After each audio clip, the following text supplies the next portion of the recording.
Selamat siang. Pada kesempatan ini kita masih membahas tentang filsuf Hannah Arendt. Kita akan berbicara mengenai filsafat politiknya Hannah Arendt. Politik itu penting tetapi kerap dipandang serba negatif. Hal ini nampak dalam ungkapan-ungkapan yang sering kali terlontar.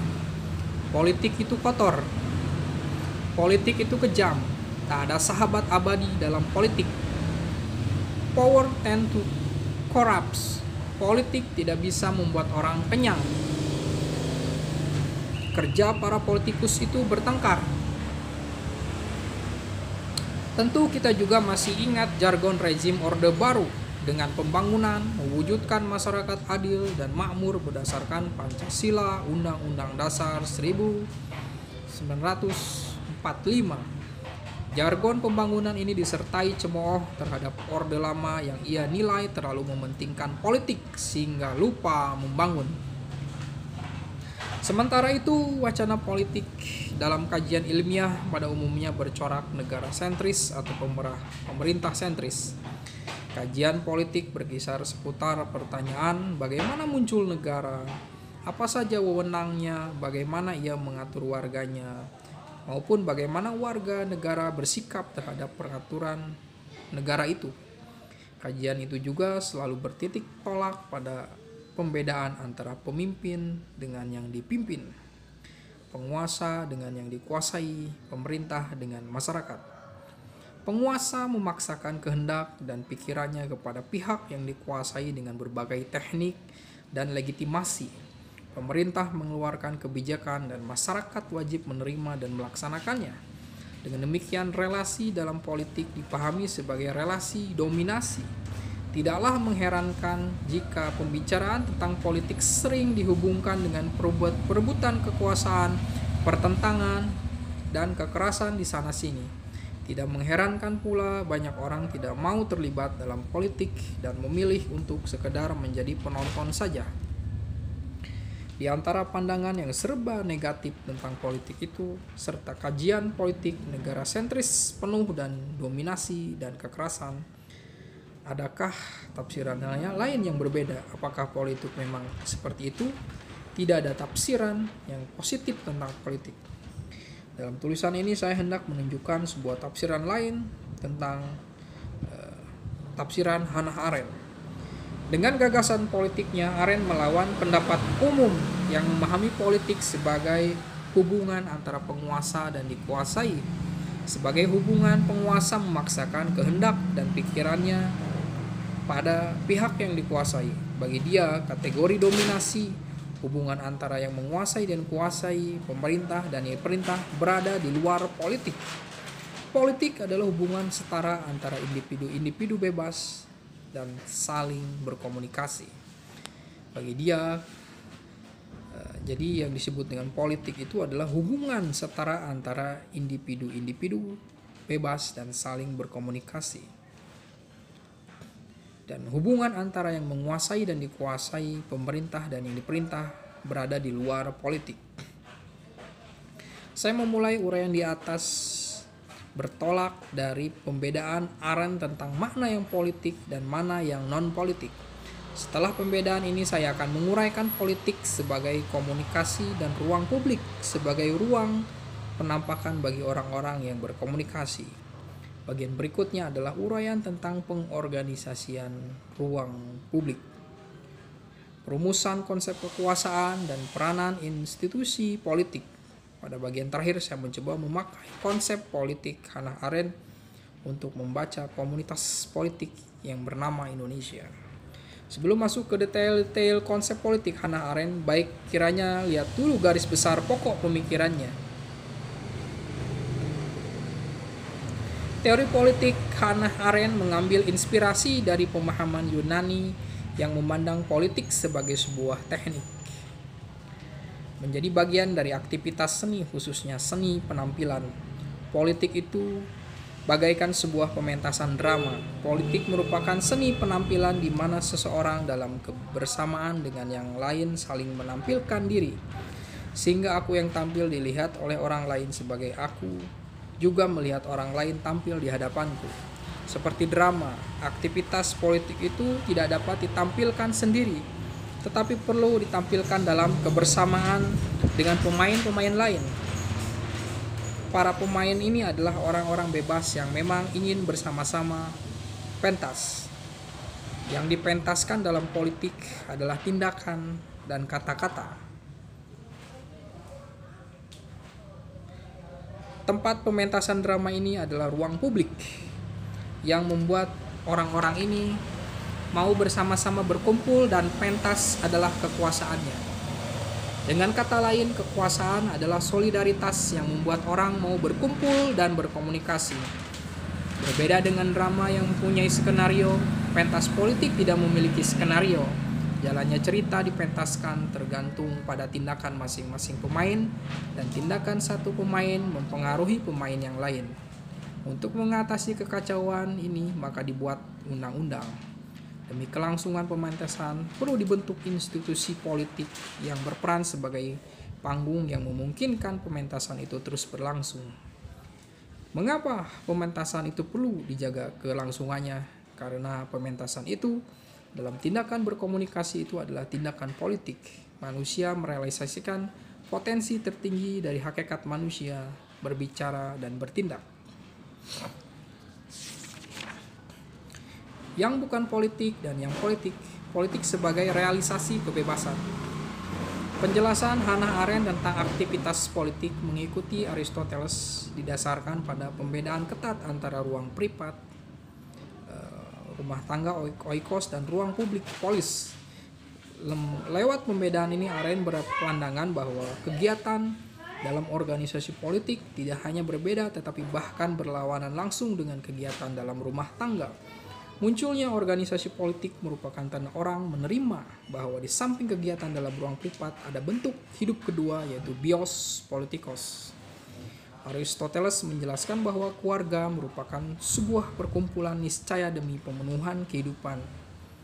Sebuah keluarga dikepalai oleh seorang tua dan ayah dan suami. Dialah yang memimpin dan mengatur istri dan anak-anak serta budak-budaknya demi ketercukupinya kebutuhan hidup keluarga. Demi terpenuhinya kebutuhan hidup keluarga ini, seorang tuan memang mesti membawahi dan memerintah anggota keluarga.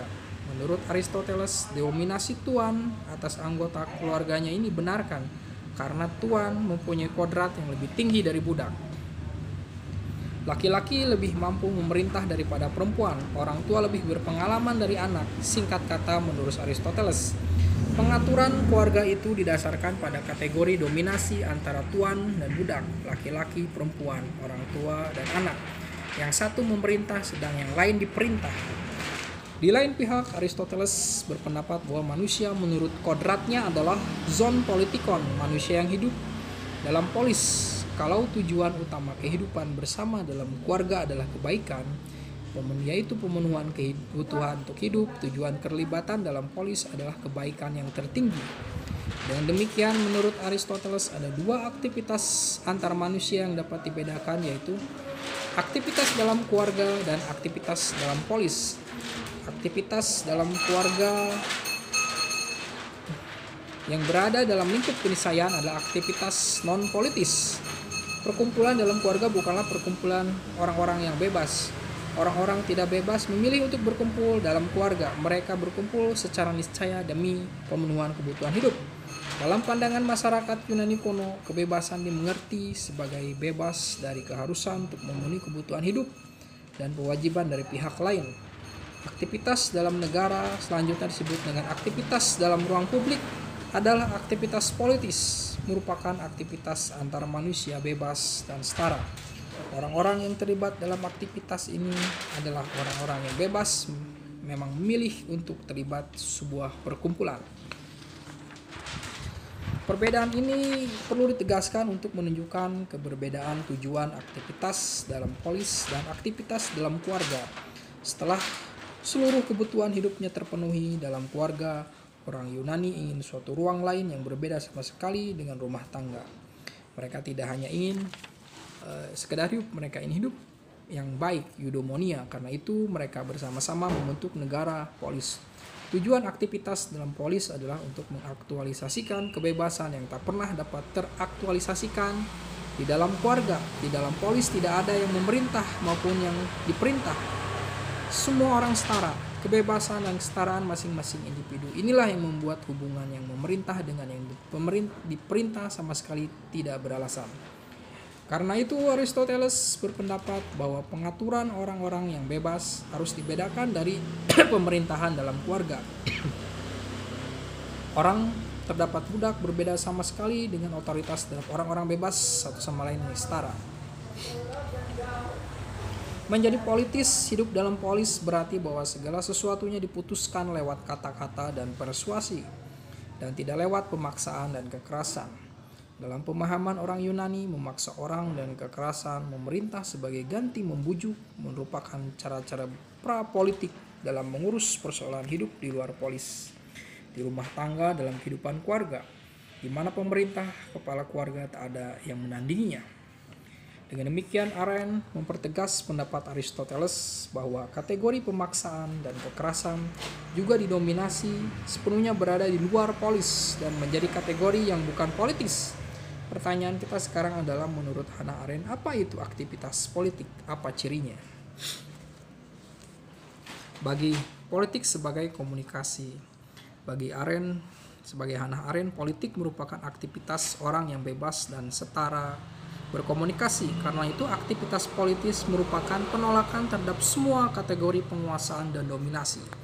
Tesis ini bertitik tolak dari pembedaan antara keluarga privat dan polis, juga dikembangkan lewat elaborasi aktivitas dalam polis itu sendiri yang menurut Aristoteles adalah bertindak, action, dan berbicara, action and speech.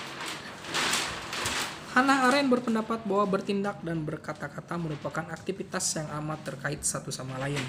Keduanya merupakan aktivitas intersubjektif yang dengannya seorang individu menyingkapkan dirinya kepada orang lain.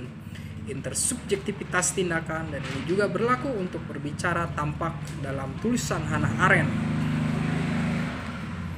Tindakan adalah satu-satunya aktivitas langsung tanpa perantara antara manusia-manusia satu sama lain terkait dengan kondisi pluralitas manusia, yaitu kenyataan bahwa hidup di bumi dan tinggal di dunia ini bukan manusia tetapi manusia-manusia.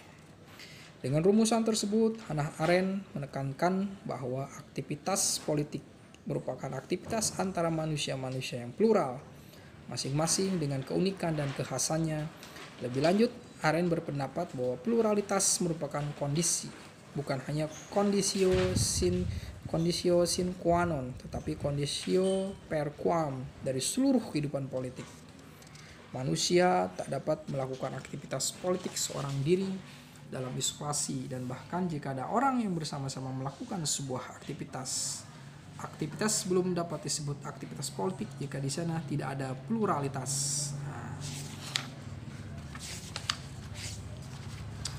Sifat intersubjektif dan fakta pluralitas tindakan dan berbicara yang merupakan aktivitas politik ini mendapat bobot lebih karena Hannah Arendt menekankan aspek penyingkapan diri dari pelaku dan bertindak dan berbicara.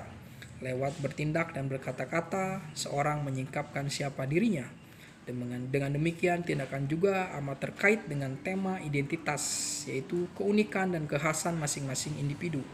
Karena itu bagi Hannah Arendt, kegiatan politik adalah juga merupakan kegiatan untuk memperoleh identitas. Identitas diperoleh dari keberbedaannya dari orang lain yang menampakkan diri dalam keunikan. Di sini peran bertindak dan berbincang amat penting. Dalam bertindak dan berkata-kata, itulah keunikan masing-masing orang tampak. Mengapa penampakan diri ini demikian dikatakan oleh Arendt? Alasannya, penampakan diri kepada orang lain secara eksplisit ini merupakan kekhasan manusia sebagai manusia.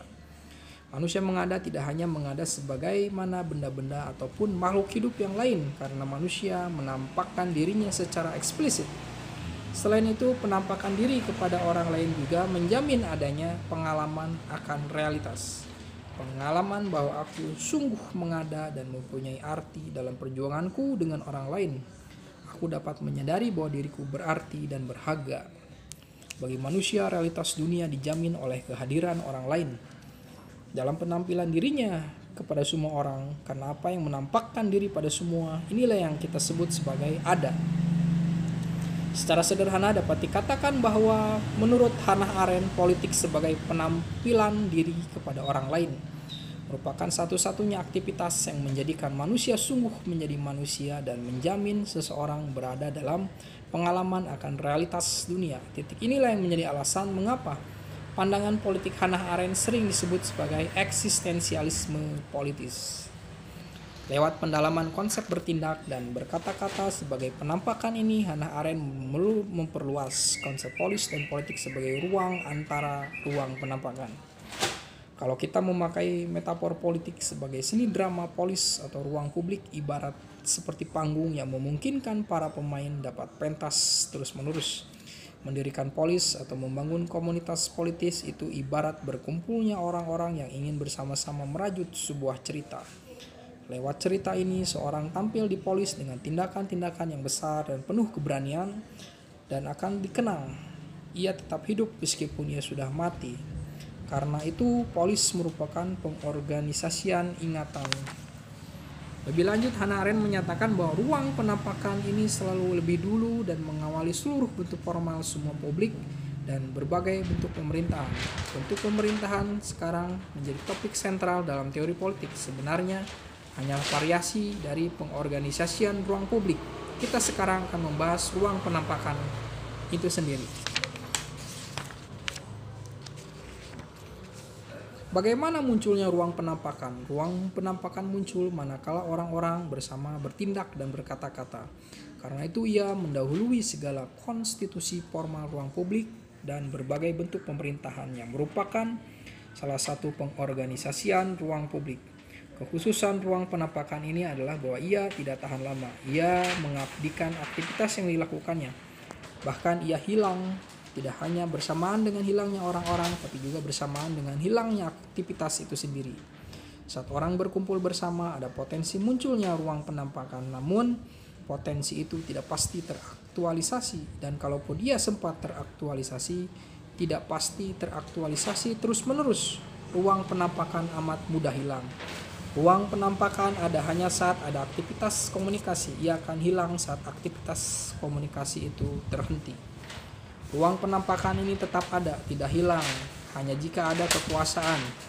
Menurut Arendt, kekuasaan adalah apa yang menjaga ruang publik tetap ada. Kekuasaan hanya ada dalam aktualisasi. Ia dapat disimpan dalam sistem instrumental kekerasan. Kekuasaan teraktualisasi saat orang-orang tetap saling berkomunikasi secara baik dan tulus. Lewat komunikasi itulah tercapai solidaritas bersama. Oleh karena itu, kekuasaan dapat juga dipahami sebagai solidaritas politis para warga yang peduli pada persoalan bersama.